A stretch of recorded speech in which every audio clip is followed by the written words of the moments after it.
Okay, guys. So we'll start the session. We'll have an extended doubt clearing session as well.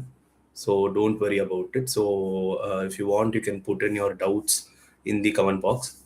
So I'll do that as well. But before that, I'll just give a generalized introduction about myself, my background, and everything, my journey, and a generalized strategy about prelims as well as means, so that you get an idea about how to go about it, and then we'll start with the doubts.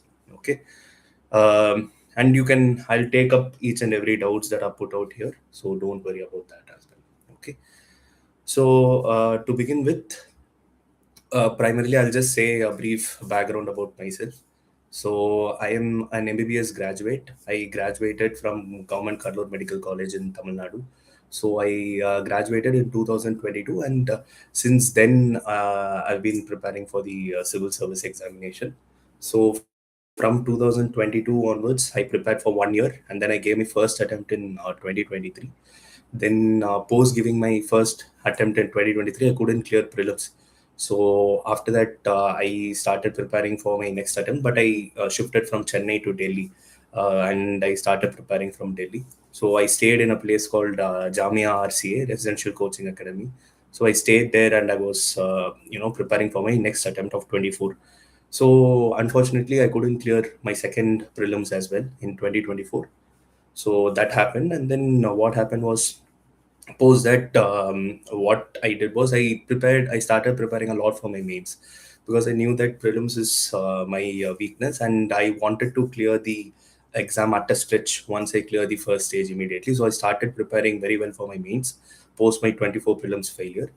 Then in 2025, I gave my third attempt. I cleared my prelims. After checking my marks now, I got 97 marks. While the cutoff was 92, I got 97. So this was the first prelims that I cleared, and then the first mains and first interview that I gave, and I'm really happy to get a rank 7, which is it's a phenomenal rank, and something which I never expected. I was hoping to get into the list. Now I'm very happy that I'm getting my dream service as well, which is the IAS, and also in such a high rank. So this is a brief about my journey in general.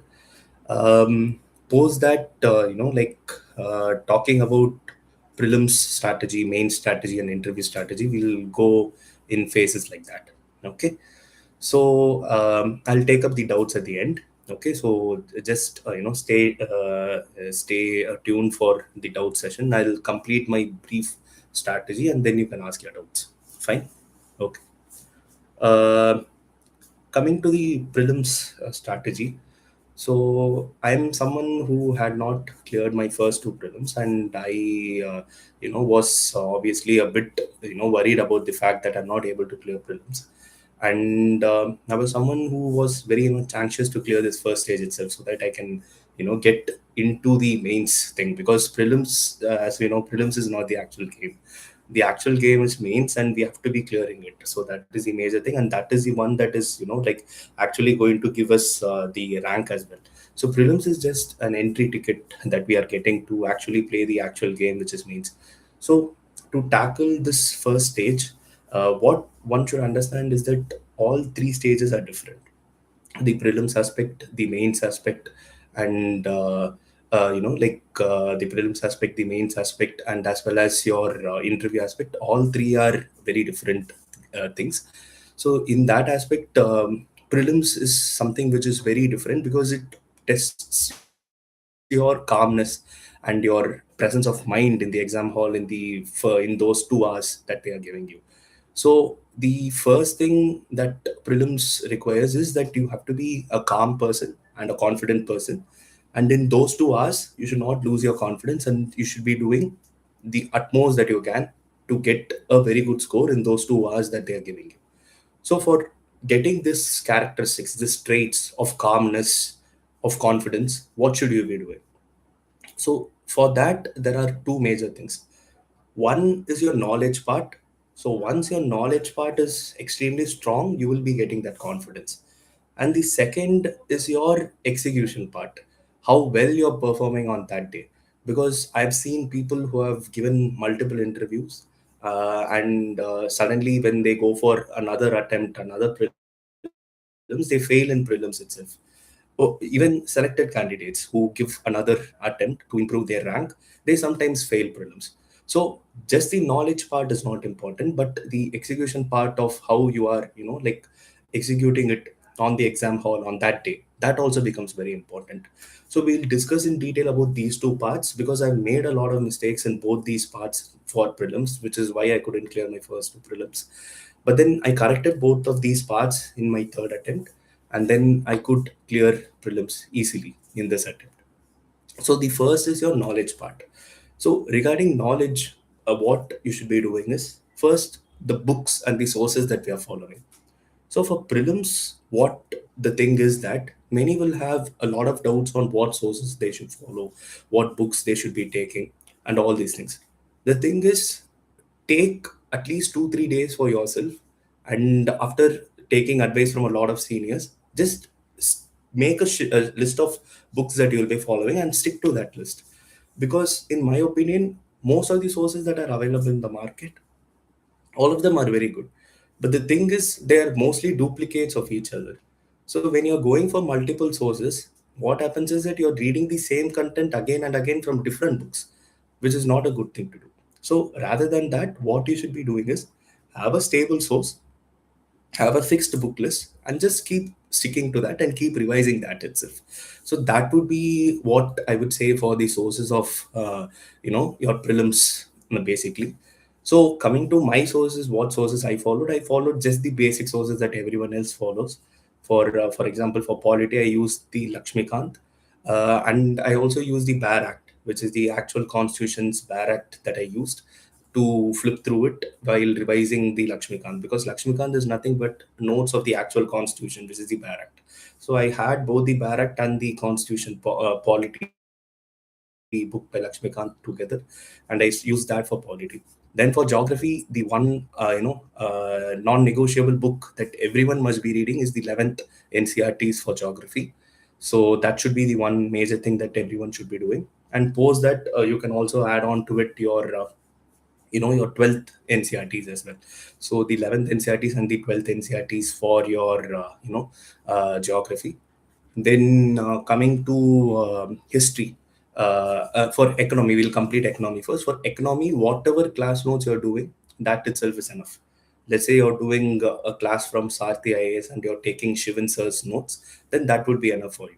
If someone else is taking classes from Runal sir and you're using his notes, then that is good. So I took my foundation course from Shankar IAS, and they gave me the class notes over there, and I used it. So that was my strategy for economy, is to just use the class notes, because economy is something which just requires you to do your basic concepts thoroughly. So I just use my class notes for it. And then there is also another a book, a small book called Karupaya, which is very famous in Tamil Nadu for economy. So I use that book for economy. So I used it to complement my class notes. So I've completed polity, eco, geography. Then coming on to history, basic again. Use your modern history spectrum book for modern history. Then for ancient and medieval, I again went back to my class notes of Shankar IAS Academy only. It was comprehensive enough, and I just followed it. Apart from that, I also did the new NCRTs that are there given by the CBSE. I just did that for my ancient and medieval. Then coming on to the more dynamic aspects like environment, I did the basic static stuff for environment from the PMF book, which I felt is a really good book for environment. Currently, I think personally PMF is the best book for environment. Then for the current affairs for science and tech and environment part, I watched Shivan sir's videos this time for prelims particularly. So apart from this, I did not, do anything much for current affairs. I did not go for any magazines and all. And this was my basic static book list for prelims, and I just repeatedly revise this continuously. And this helped me to build on to the knowledge part. Coming to the other aspect of the knowledge part, you have your prelims PYQs. So how to do these PYQs? Because people always tell you to do PYQs. Every institute is saying you to do PYQs, but how to do these PYQs? No one will be helping you with. So I basically, what I did was I devised a three-phase strategy for doing PYQs. So the first phase, I did the 1990s till the 2025, which is almost 30 years PYQs. I just mugged up all the answers. Then in the second phase, I went on to do the 2011 till 2025 PYQs. I did that. So, and then in the third phase, I took the 2020 till 2025. So, in the second and third phases, what I did, I went in depth into the PYQs. I went into the other options that are given in each question. I formed cross paper linkages between this year's PYQ and another year's PYQ to form a consistent pattern that is being repeated.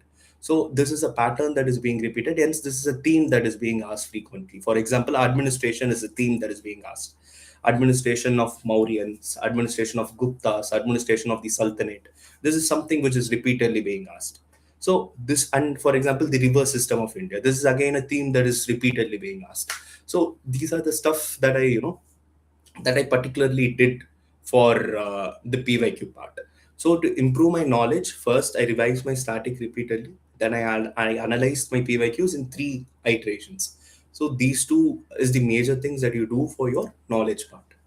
Now come to the execution part, which is the second part of prelims that I was talking about. How you perform on that day. Now you have acquired all the knowledge. Now you have all the knowledge with you. But how will you be executing this in the exam hall on those in those 2 hours? So what I generally see people doing is they don't have a fixed strategy for themselves. They don't know how they will be solving the paper in that exam hall in those 2 hours. So they just simply take the first question and they go on till the 100th question and then they come back home. Sometimes people don't even know how many questions they've attempted in the actual exam hall.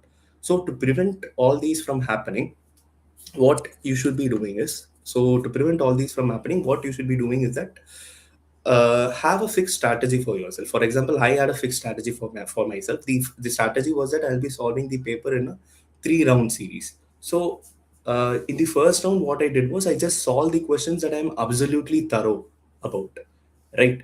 For example, the questions that are directly from the PYQs and the questions that are directly from the static sources and the questions that are able to do logically. So these three things I'll be doing in my first round, and almost 50 to 55 questions I'll be solving in my first round. Then coming to the second round, I did around 30 to 35 questions in my second round. So the second round is where I'll be going for questions which I am 50-50. So in the first round, I would have marked out certain questions which I'm half and half. So I would have marked out two, I would have cancelled out two options. I would be stuck between two options. I will mark that question and I will move on to the next question in my first round. So these questions I'll take up in my second round and I'll be solving them. So the 50-50 questions, I'll be doing it in the second round, right? So this is something that I did in my second round. So first round, I'll do around 50 to 55 questions. Second round, around 30 questions. So once first 2 rounds are done, I will be getting around 85 questions. So I had a thing of solving 90 questions. So what I did in my third round, I just solved 5 questions, which are totally random based on my gut instinct. I'll just solve them. Okay. So this I did in my third round, right? So once the third round also gets done, you'll be ending up with that number of 90. So I wanted to get 60 right in that and 30 wrong in that, so that I get the mark of 100. So 60 correct will get you 120, then 30 wrong, if you minus the mistakes and the negatives, you will get it around 100. And this year I planned that only. But in fact, in the actual exam, I got 59 correct, 31 wrong, so 97 marks, but I still clear the cutoff. So this kind of clarity should be there for you when you're solving the paper. You should know that this is the number of questions that I will attempt. So by now you should be knowing that I'll be attempting 90 questions, I'll be attempting 92 questions, 94 questions. This kind of clarity you should be having, because you will know what is your accuracy rate and what is your accuracy ratio. For example, someone with very good accuracy, what they will do, they'll be attempting just 80 questions or 85 questions. But someone like me who's not that sure of my accuracy, I'm attempting 90 questions. So you decide who you are, you decide how many questions you should be attempting. And also on the day of the exam, you should be deciding this, because sometimes the paper might be really tough.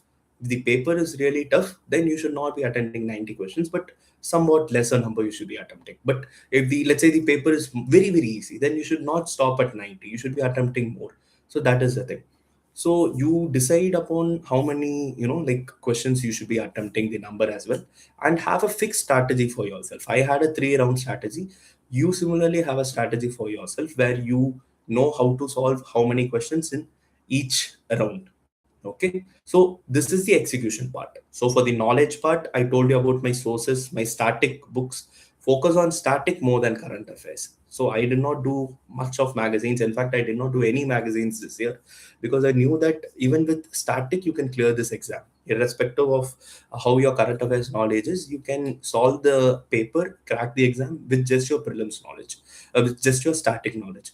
So I just focus majorly on static. So for the knowledge part, focus on your static and your PYQs.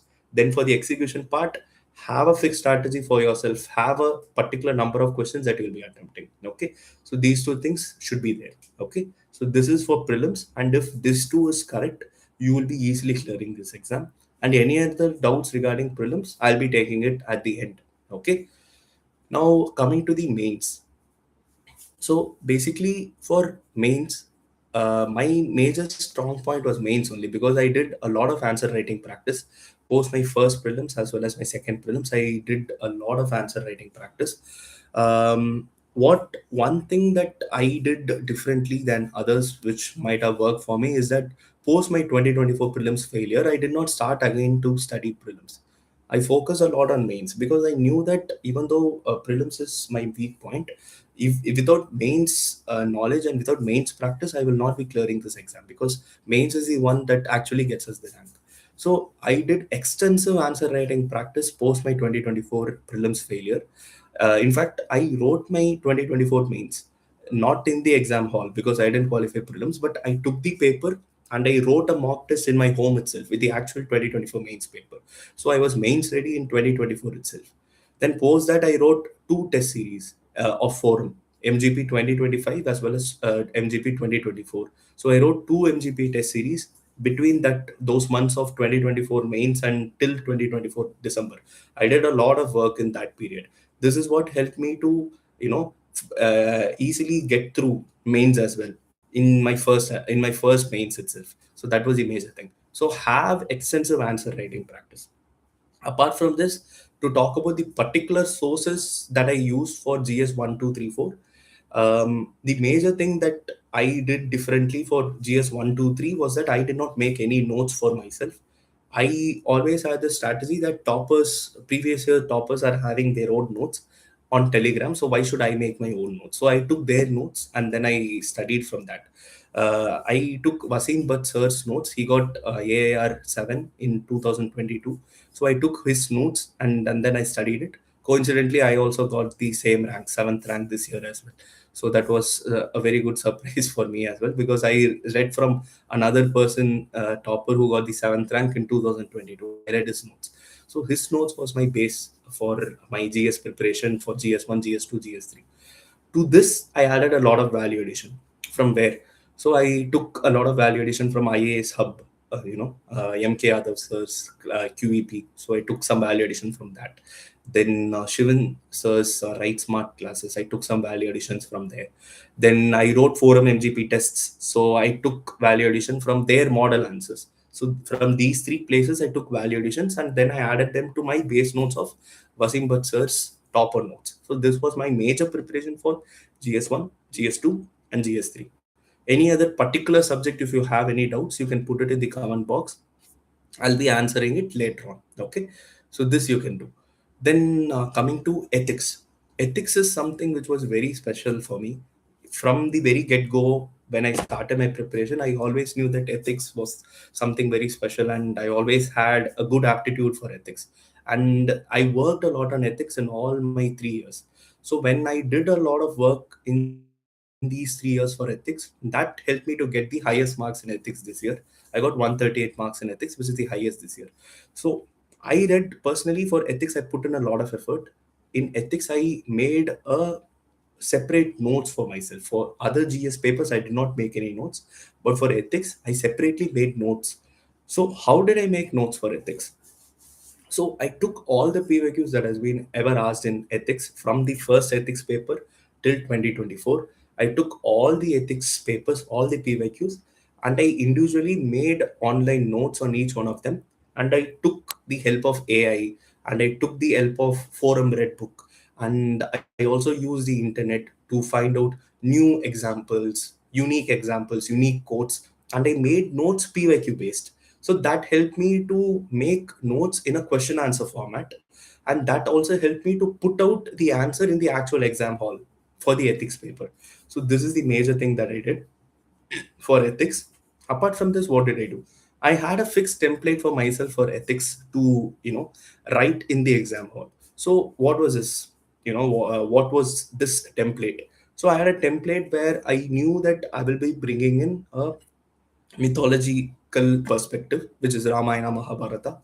Then I will also be bringing in a Western philosophical perspective, which is your Kant, which is your utilitarian ethics, which is your Rawlsian justice. So I will be bringing in all this. Then apart from this, I will also be bringing in an Indian perspective, which is your Gandhian philosophy, Tagorean philosophy, Vivekananda's philosophy. I'll be bringing in all this Tirukural from Tamil Nadu. So all these things I'll be bringing in. So I'll be bringing in mythology of Ramayana, Mahabharata as well. I'll be bringing in Western philosophers as well. I'll be bringing in Indian philosophers as well.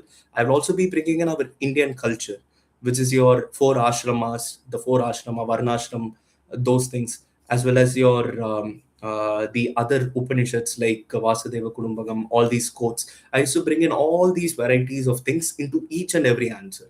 Then, apart from this, I also brought in a civil servant's perspective to each and every answer, irrespective of them asking it or not. I brought in a civil service perspective in all the answers that I wrote.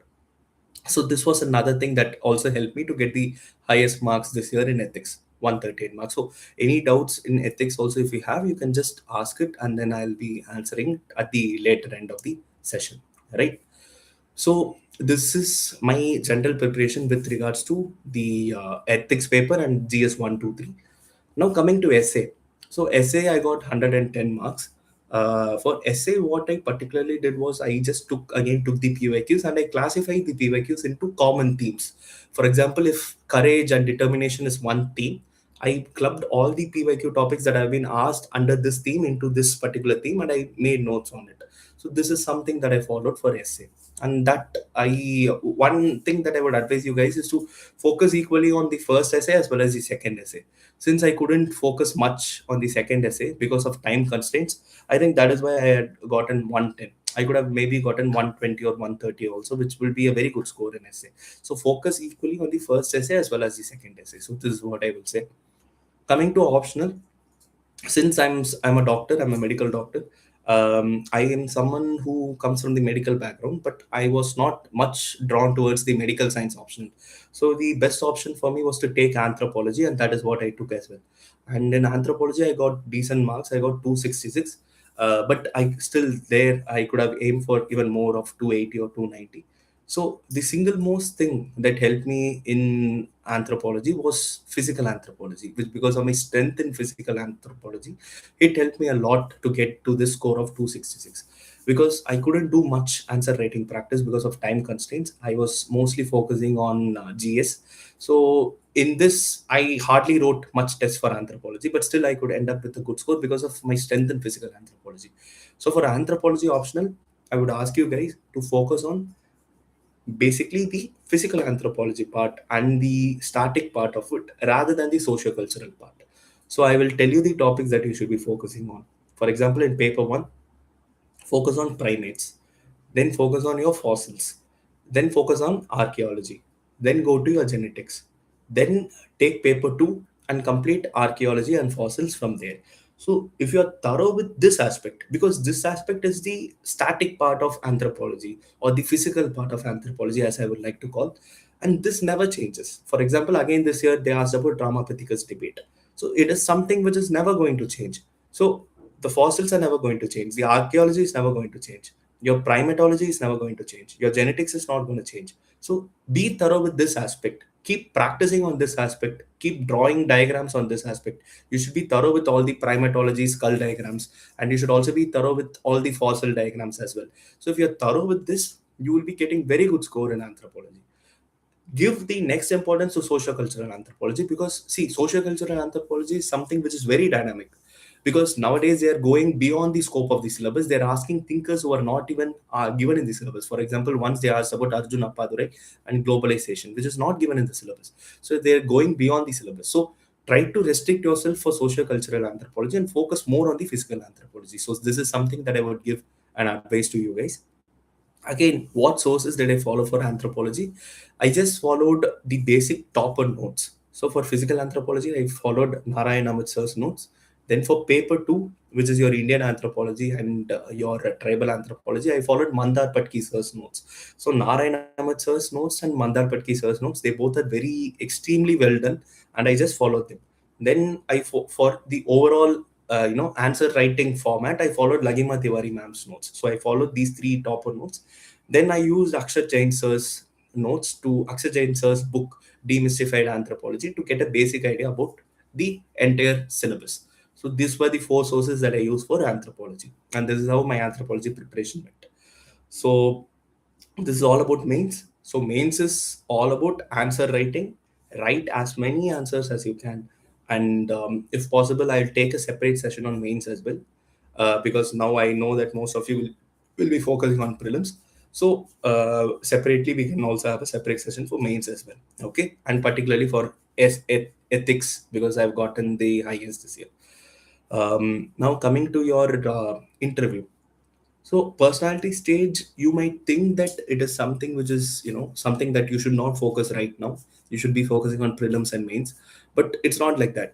You should be focusing on your personality level from the personality stage from the beginning itself. Why is this important? Because I personally have seen many people who, once they clear mains, they come to the personality stage and then they start looking for hobbies. They start looking for things to put in their DAF. This is something which should not happen. So start building a hobby. If you're someone who has played cricket in your school days, then start thinking of it as your hobby. If you're someone who has played music in your school days, then start thinking of it as your hobby.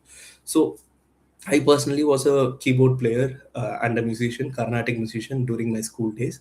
So that was my primary hobby as well for my personality test. So if you're someone who has a hobby, then start practicing your hobby. Or if you're someone who doesn't have a hobby at all, then start building a hobby slowly, because this is something which cannot immediately be developed post mains. So start doing it from now onwards. Okay. So this is the only single advice that I would give you for personality test right now. Apart from that, what I did for personality test was that I took my DAF and then I took a lot of questions in each part of my DAF. So, for example, I'm from Chennai, so I took Chennai as a DAF keyword and I made a lot of questions on Chennai, starting from the climate of Chennai to the who's the MLA of Chennai, the geographical location of Chennai. Chennai is in the coastal area, so what is the climate conditions over there? So all these things I made a questionnaire. So this kind of thing I did for all the DAF keywords in my DAF. So this I did, right? And apart from this, what I did was I gave a lot of mock interviews in a lot of coaching institutes. I did that. And I also had a lot of mock sessions with my friends who were also giving an interview. For example, me and my friend, she also got a rank this year. Navneet got a rank 111. So what we used to do was we used to sit together and we used to question each other. I used to question her like an examiner. Then after her session was over, I used to go there. She used to come back, and then she used to ask me questions like an examiner, and I used to do this. So we did this every day, almost every day we did this, and it was not of us. We were a group of people, and most of us cleared in that group as well. So what I'm trying to tell to you is post mains, start developing your communication skills. Let's say Hindi is your medium of talking in the interview, then start speaking in Hindi. You have to start talking proper Hindi words. You have to use the proper Hindi administrative words. Let's say English is your medium of communication, then start talking in English. So decide on what is going to be your medium of interview and start talking in that language, because irrespective of whether it will be your vernacular language or your English, it should still be something that you are very proficient in. So start talking in that language so that your communication skills improves and you're also confident to speak to a group of people, right? So this should be there. So this is your basic preparation for your interview, right? So this was the basic individual strategies for prelims, mains, and interview. So now I'll go on to the question part. So I'll take up questions right now, so we can go into the questions. So if you have any doubts, you can ask in the comment box. I'll be answering them. Post this, I'll talk to you about various distractions, how to keep motivated, and all those things. So before that, I'd like to take some questions. Right. So ask your questions. Okay. So someone has asked me my strategy for CSAT. So CSAT was something which was not troubling me much. I got 78 around in my 2023 attempt. Then in 24 I got in 86 or something. Then in 2025 this year I got 114. So the marks has increased. So for CSAT, what I would tell you is, again, have a fixed strategy of how you will be solving the paper in the exam hall. So I had a fixed strategy for this. So my idea was that I will be solving all the reading comprehension questions in the first 40 to 45 minutes. Okay. So solve those 45 minutes, solve the reading comprehension questions. Then in the next half an hour, I'll be solving all the logical reasoning questions. So in 1 hour 50 minutes, you'll be completing all your questions, which is the reading comprehension and the logical reasoning. Then you will have 45 minutes for max, which you can sit properly. Aram say you can sit and then start solving it slowly, because max is something which we get very tense about when we are solving. So first complete all the easy part, which is the reading comprehension and the logical, then come to the max. And again, why did I have this kind of a strategy? Because I know my strength and my weakness. My strength was reading comprehension and logical reasoning, and my thoda sa weakness was max was not my very big weakness, but compared to these two strengths, it was a bit weak for me, so I kept it at the third important. So first complete your strengths, then come to your weaknesses. So for you, what I would suggest is, particularly for CSAT, identify your strength and weakness, identify what is strong for you, whether it is reading comprehension or logical reasoning or max. You should know, if max is your strong point, then take max and then complete those questions first, then come to reading comprehension and logical. Okay. And then after identifying what your strength is, start increasing your accuracy in that strength. I know that the reading comprehension is my strong point. I started increasing my accuracy in reading comprehension by solving reading comprehension questions repeatedly. How did I do this? I took the PYQs from 2014 till 2024, all the reading comprehension questions, and I started solving them. Because my accuracy in reading comprehension increased, I got 78, then 86, then 112. So it steadily increased because I know what my strength is, and I increase my accuracy in strength. So let's say max is your weakness. Then don't focus too much on max. Focus on what your strength is and increase your accuracy in that strength. This is a better way to do your CSAT strategy. Fine. So whenever you're practicing CSAT, first solve the questions that you're very strong at and increase your accuracy in them. Then go to other questions. So this would be my CSAT strategy and advice to you all. Okay. So for CSAT, I just prepared using your PYQs, right? So I didn't take any special coaching for CSAT. So I just took the PYQs and I started practicing from them itself. And for max, in fact, I didn't know any formula. I just know the NCR NPR formula, which is the permutation combination. Apart from that, I did not know any other formulas for CSAT, right? Anything else?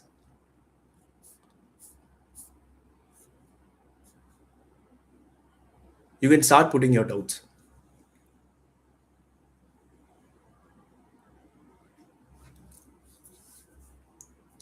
Okay, so someone is asking how they should start reading the newspaper. So, see, newspaper is something which you should not read just for the exam sake alone, right? So, just start reading it. It doesn't matter how you're reading it or in what way you should read it, but just start flipping through the pages, start reading the editorials, start following issues that are happening. First of all, stop linking everything to the exam. Start thinking how this will come in the exam. Stop doing that. First, just start reading the newspaper and start gaining your lateral general knowledge. That will somehow help you in mains and prelims and interview. That doesn't matter now, but just start reading it. That is all I will say. Yes, you should start reading the newspaper whenever it is possible. Whenever you have started the preparation, you should start reading it. Okay, so someone is asking Tamil Nadu textbook. You can use anything for history. Tamil Nadu textbook is good. You can use any edition. It doesn't matter at all. I did not read the Tamil Nadu textbooks. I just did the NCRTs. That is also enough. So it is your choice. You can take any source that you want for history. Okay. There's another book called Poonam Dalal. You can take that as well. Anything you can take. Economica book, I referred a book called Karupaya. Okay. But mostly I relied on my class notes. Okay, where did you get your motivation from? So that I will tell you. Okay, so for revisions for prelims, how will someone revise for prelims? So basically, what you should know is again here, what I did for revision was I wrote a lot of mock tests. So when you're writing a mock test, you will find that some areas are weak for you. Let's say I made a question wrong in financial emergency. Then I will take back the emergency chapter in Lakshmikant and then I will revise it again. So this kind of revision I did. I wrote a test and then from there, from the mistakes, I started revising. So this is what revision I did. Apart from this, I kept one plan for myself. So I kept a plan starting from the exam date. So if the exam is on 25th of May, then what will I do on 24th? What will I do on 23rd? Then 1 week before, what will I do? 2 weeks before, what will I do? 1 month before, what will I do? So I put a plan like that and then started revising. So that is one revision that was going on. Apart from this, whenever I'm solving a mock test, whatever mistake I will make, I will have a mistake book and I'll keep revising those mistakes again repeatedly so that I don't commit the same mistake in the next test. So this is something that I did. So the most important thing that to clear pre that someone has asked, static knowledge, PYQ knowledge. These two things are the most important non-negotiable things that you should be having. Static knowledge, that too particularly in polity, economy, geography. You should not make any question wrong in these three subjects. If you do that, you will be clearing. Okay, I've talked about the revision. Okay, so for mains, how to do PYQ analysis? So for mains, again, what I did was I used the Civil's Dairy Micro Themes book. So they have divided the mains PYQ into various micro themes. So that is enough. So just take them and start writing the PYQs. Start seeing writing the PYQs. That is a good place to start your answer writing practice. Apart from that, you should be knowing all the answers and all the keywords that you will be writing in each PYQ asked in mains GS, so that when something on the same lines is repeated, for example, there is a topic called civil services in GS2, right? And mostly the question that are being asked in the PYQs in this particular governance topic, it comes under governance in GS2. And mostly the PYQs that has been asked in this governance topic is very same in nature. And even in the future, if they ask a civil services question, the same answer can be repeated. So practice answer writing for all the PYQs that has been given and use this book, Civil's Daily Micro Themes. It is very useful for mains PYQs particularly. Okay. I have my YouTube channel. Sorry, I have my own Telegram channel. In that, I'll be uploading my ethics notes soon. Post prelims, I'll be uploading it. You can check it out there. So it is ARR underscore AIR7. Maybe I'll just put it on the chat as well. So you can just take a look at that Telegram channel. So there, I'm also conducting a lot of prelims sessions, so you can maybe attend that as well. So that is there. I'll put it here soon on the chat. Okay, I'll upload my notes also there for ethics because I did not make notes for anything else. So active recall I didn't do for revision, but what I did generally was this thing: I wrote mock tests and revised the mistakes. So that is something that I did. My ethics notes I will upload on my Telegram channel. Just if you don't have any hobbies, just focus on one hobby, start developing that hobby. So PYQ analysis, I've told you, do it in three iterations. First iteration should be from 1990s till 2025, just know the answers. Then second iteration from 2011 to 2025, go a bit in depth. Then from third iteration will be your 2010, 2020 to 2025, just the last 5 years paper. In that, you should go very in depth into the question. You should know all the options that have been asked, everything you should be knowing there. Fine. No, I was not working. I was just prepping for UPSC. Okay. How much did you invest on current affairs? I did not invest at all for current affairs, particularly prelims. What I just did was I just read the newspaper. That too, I didn't read it from the exam perspective, but I just did it normally. So for mains, what did I do? So I had the course called CAVA for Dipin Sir's classes. So I just used that as one single source for current affairs for mains. So apart from that, I didn't do anything particularly for current affairs at all for prelims particularly. For mains, I did different service classes. Then for interview, again, for interview, you have to read your newspapers only. That is all.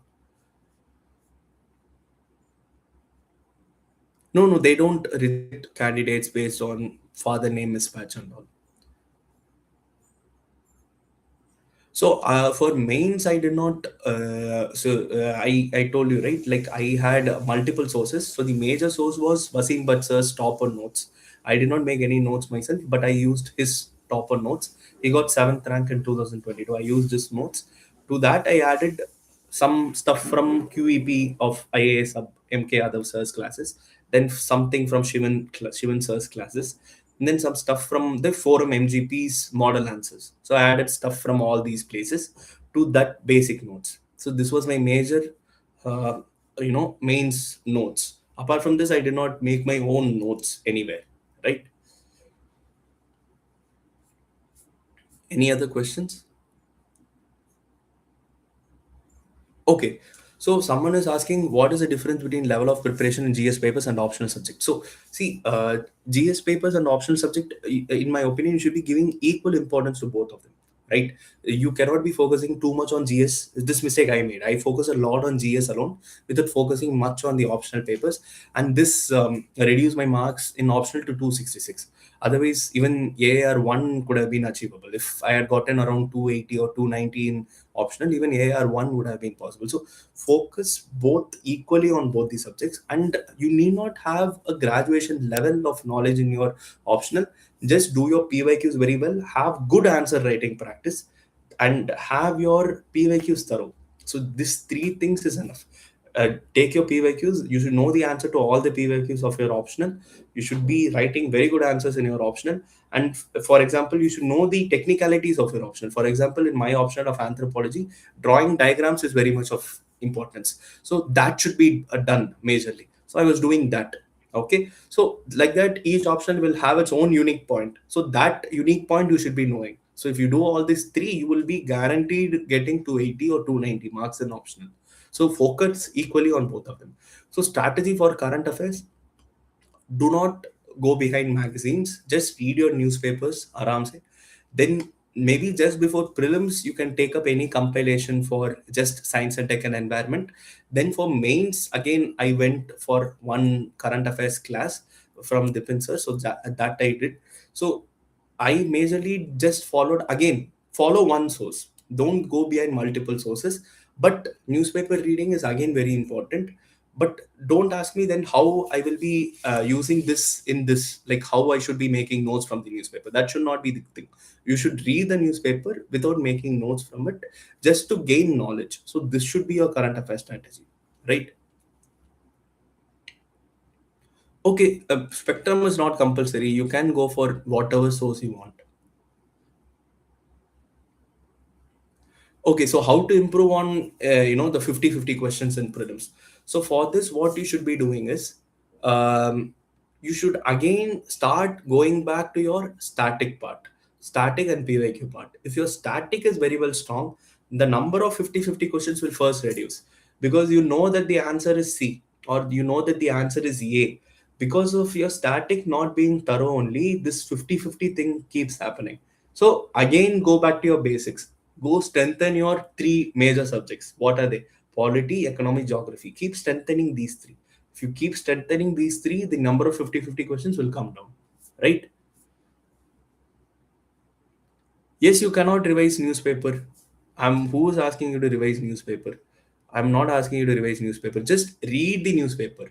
And you know how revision happens in the newspaper. Let's say some event has happened today. A very important event is happening today. So first that will come in the headlines. So you will read it in the headlines in today's newspaper. Then tomorrow you will be reading it where? You will be reading it in the second page or the third page. Then day after tomorrow, again you will read about the same event. But where? In the editorial.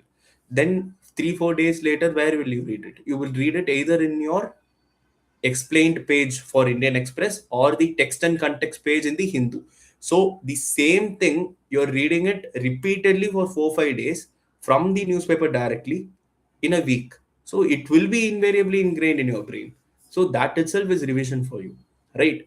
That is what I told for prelim specifically. Current affairs is not needed to clear this exam. I myself did not do any current affairs magazine at all for clearing this. I got 97 marks still. But still, let's say you're having a FOMO on what current affairs magazine that I should follow, then just have one yearly compilation for environment and science and tech alone. Just do that before the exam and go write it. That is all. That is enough, right?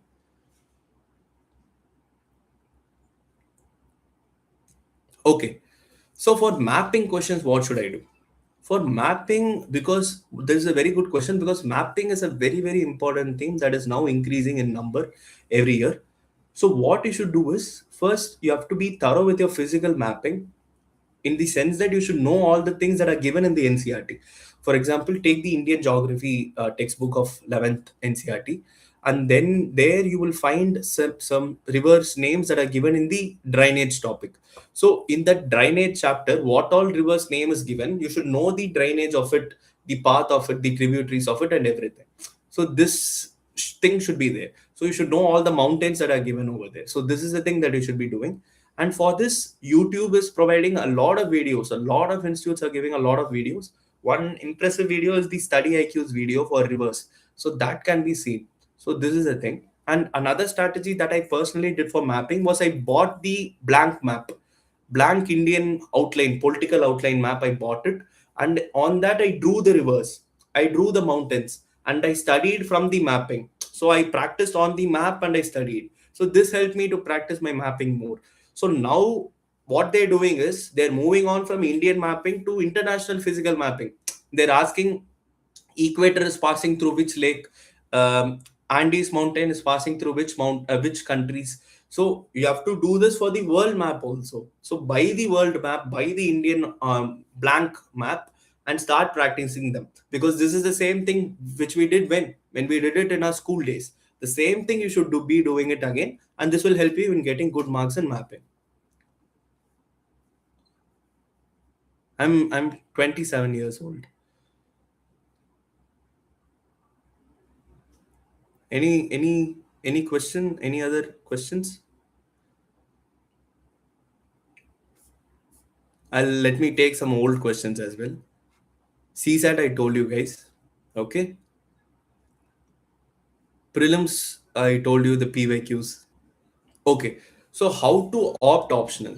So this is something, again, another question that people are asking. How should I choose an optional? Right. See, choosing optional is something which is very personal for each one of us. First thing is that it depends on your graduation. See, my graduation was medical science. So I chose an optional which is very similar to medical science, which is anthropology, because it has a lot of things which come under it, which is very similar to medical science. So I chose it, right? So this was my strategy of choosing it. So first thing, it should be somewhat nearer to your graduation, or something that you have an interest in, or you already have a knowledge. Second, it should be something that you're very interested in doing. Third, it should be something which is a very common optional. Let's say you're taking Tamil literature or Malayalam literature. So these optionals are very niche optionals which is only studied by few people.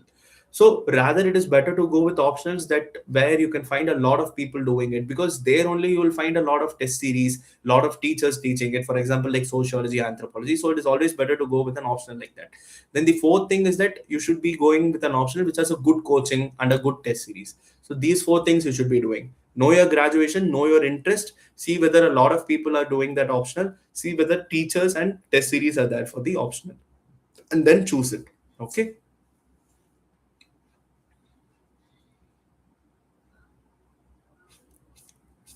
Any more questions?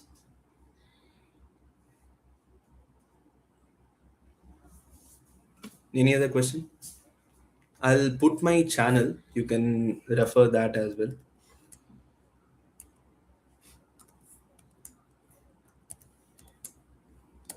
You can search this. on the Telegram. You will get it.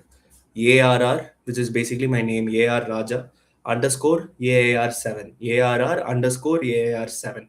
So this is my channel. I've also put it on the chat box. ARR underscore AIR7. So in that mostly I'll be doing it. No, no, you need not do PIB, PRS for your current affairs. That will not be needed. Okay. Okay. So, what is needed to be a topper other than consistency and motivation? First of all, I'll tell you whether consistency and motivation are enough, are needed or not. First of all, motivation is needed. How or why is motivation needed? See, motivation is something which is needed because you should be clear in the goal that you have set for yourself, right? See, I decided that I'll be leaving my profession of being a doctor and getting into UPSC. I knew that why I wanted to do this. I wanted to do this because I served as a doctor during the COVID-19 pandemic. As an intern, I was serving. I could literally see the problems that people are facing and how public service and or the public servants, civil servants are working tirelessly to take care of it. So this was something which was very inspiring for me. I was able to interact with a lot of them. Was able to interact with the health secretary of my state. So all this helped me to mold my consciousness towards the civil services.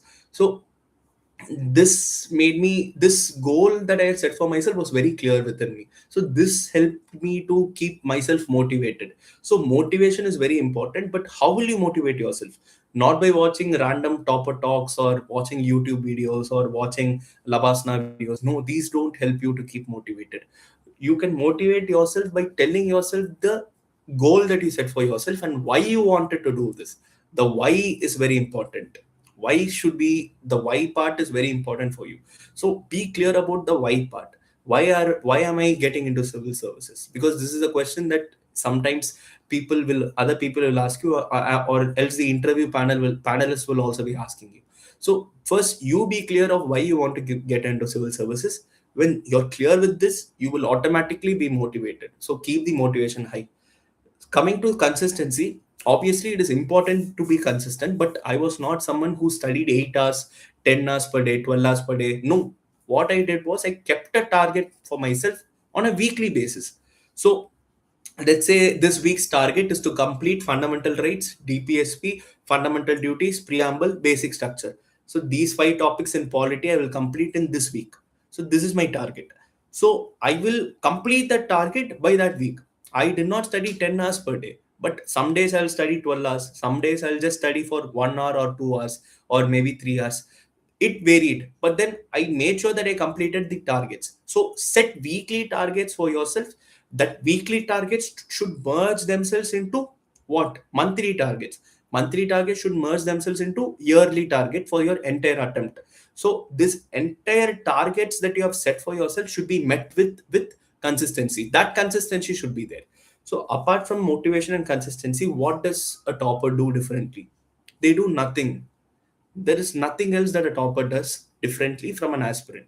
An aspirant becomes a topper just because of one thing, just because of that one PDF that comes. That is all. Other than that, a sincere aspirant and the topper are the same thing.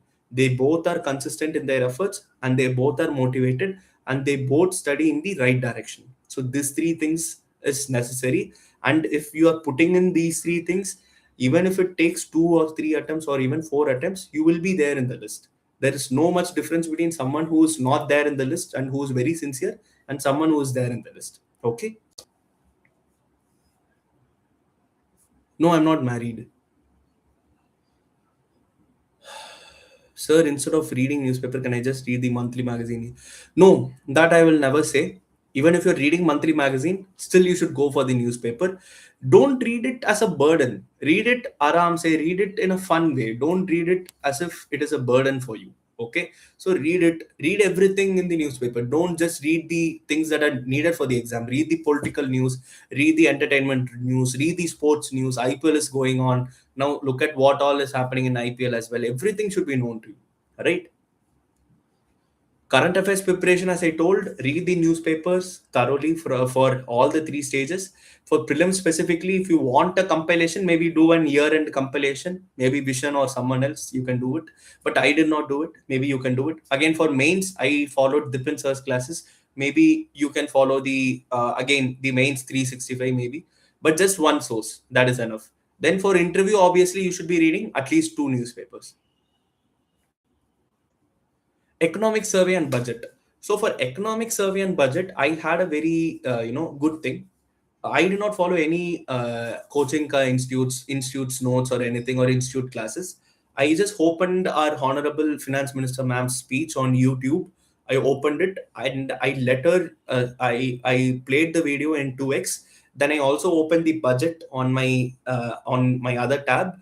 Then I read the budget along with the finance minister ma'am, because it is like she is teaching us, right? So when someone like her is teaching, why do we need to go to another institute and then get the budget classes from them? So I just did it alongside with the finance minister ma'am's speech itself, and it was very useful for me. Okay, so how did I prepare anecdotes? So again, for essays, what I did was I took the PYQs of essays, I clubbed them. I clubbed them into separate teams. So for courage, under courage, I will have 4 or 5 PYQ topics. So like that, I clubbed, and then I started preparing notes for each one of them. But anecdotes, generally, what I did was I watched a lot of movies and I read a lot of books. So I had my pop culture knowledge was very good. So from there, I took it. For example, this year there was a question, a essay topic of life is a journey. So I wrote that. So in that life is a journey a question, I wrote about Forrest Gump. So Forrest Gump is a movie that most of you would have watched. It was also remade into an Amir Khan's movie in Hindi. I'm forgetting the name. So it was remade as well. So I quoted Forrest Gump movie, and because I watched it.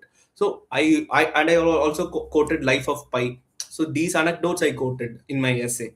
So I watched a lot of movies and wrote and read a lot of books. So this helped me a lot. Okay.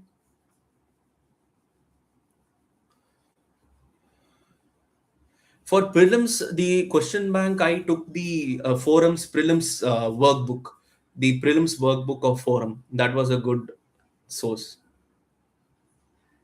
No need to take notes from the newspaper every day. No, no, no, not at all. Don't take it. It'll form a huge chunk. What you're saying is correct.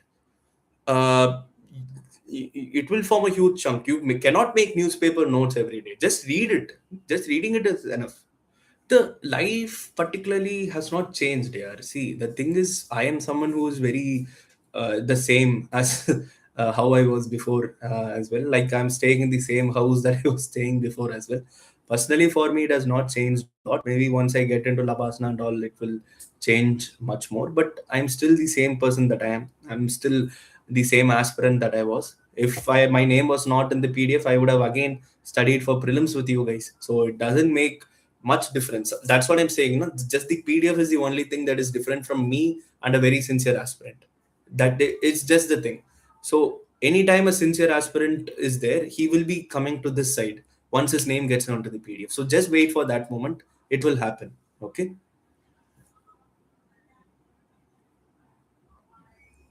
Okay. So in this last 30 days, how to handle self doubt and anxiety in this last 30 days. So we'll end the session with this one question. So basically, for this one thing, what self doubt and anxiety when it comes in, the first thing that you should do is just humanize the exam. Just think of it as an exam. Don't think of it as something that is going to change your life. Just think of it as an exam. And what will you do for an exam in the last 30 days? You will revise. You will make sure that your syllabus is completed.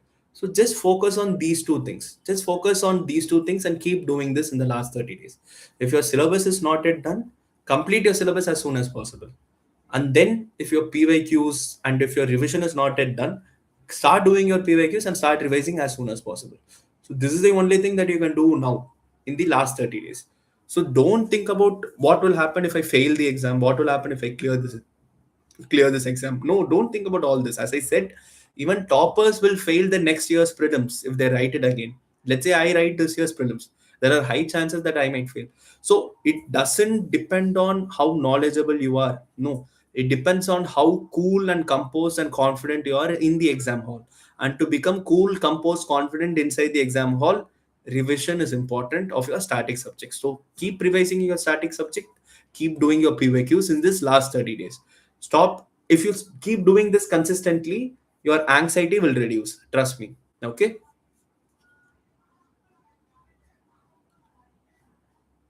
So for anthropology, just follow your toppers' notes. That would be enough. So I particularly did that only. Three toppers: Lagima Tiwari ma'am, Narayan Amit sir, and Mandar Patki sir. So I just follow their notes. And any coaching institute that you're taking foundation from, just do that. Okay. For main separately, again, I will request the UPSC time administration as well to maybe conduct another live for mains in particular. Post prelims, we will have a separate session for mains as well, right? So with this, I think we can stop the live now. So it was nice talking to you all. We'll again have much more sessions. I'm planning to do many more sessions with you guys. Okay, so we'll take much more sessions then. Just to end, you can reach out to me. Again, you can reach out to me on my Telegram channel, which is ARR underscore AIR7. So I have a discussion group there as well, and you can directly put any doubts there. I will be answering them. So that is there, and I also conduct regular sessions over there, so we can meet over there as well. So that is the thing. So on Telegram, you can text me, or you can ping me anytime. Or my Instagram is also there, Rajah underscore AR. There again, you can ping me, and I'll try to answer your doubts. Okay. And at this time, I would like to thank UPSC Time as well. They're doing a very splendid, fantastic job of connecting the toppers to the aspirants. So I just hope that they keep doing this. And I promise you guys, I'll come back again for mains as well. Right? So any other doubts, you can ping me on Instagram, or majorly I'll be active on Telegram as well. So you can ping me there on my channel. Right? Okay. Thank you guys. I'll just put my channel name once more so that you are, aware of it. Right. So this is my channel name, you can ping me there. Okay. And again, talking about UPSC Time, he's doing a very splendid job. So a lot of toppers have interacted with you. So don't be confused with a lot of topper talks. Take what works for you from each topper and then implement it yourself. Right? Why? Because you yourself are going to become a topper soon. So don't think that only the topper strategy works. Your strategy will also work, and tomorrow you will be talking here and will be sharing your strategy to other people. So don't worry about it. Keep having your motivation sky high in this last 30 days. You will do well. Okay. Three C's: calm, confident, and composed. Be these three C's in the next 30 days. Keep revising your static and PYQs. You will clear prelims. Okay. And I'll meet you guys for mains as well. Okay. I'll see you. Thank you. Good night, guys. Good night.